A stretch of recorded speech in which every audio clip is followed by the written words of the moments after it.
मनरेगा से देश में करोड़ों लोगों को एक मिनिमम वेज मिलती थी, जिसके नीचे जब मनरेगा चालू होता था तो उसी लेवल पर उनको मिनिमम वेज मिल जाती थी।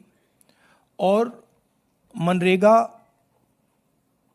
जो हमारा थर्ड टियर है, पंचायती राज का जो टियर है, उसमें directly political participation, finance, support का एक साधन था, मेथड था। तो ये डायरेक्ट राइट्स बेस्ड का जो कॉन्सेप्ट है उस पर आक्रमण है।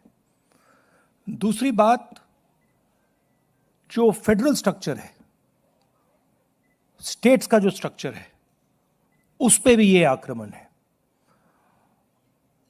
ये जो पैसा लिया जा रहा है, ये स्टेट से छीनकर सेंटर ले रहा है।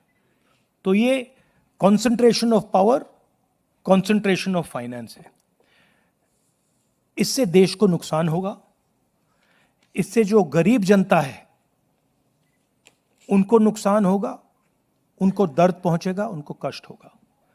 और आखिरी बात, मुझे बताया गया है कि ये decision directly prime minister office से लिया गया है और मंत्री से बिना पूछे, कैबिनेट से बिना पूछे ये डिसीजन लिया गया है।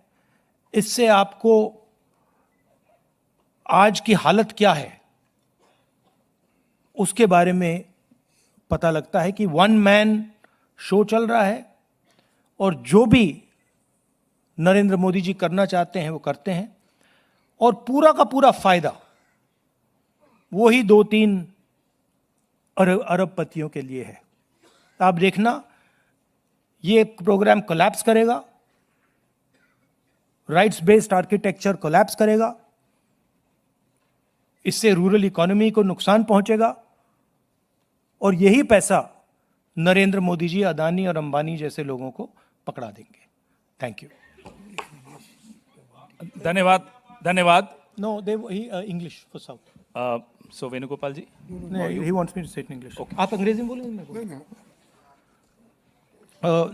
MNREGA is just not a work programme,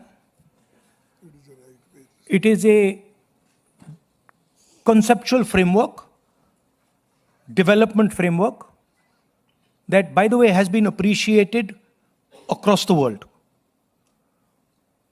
Kharge ji mentioned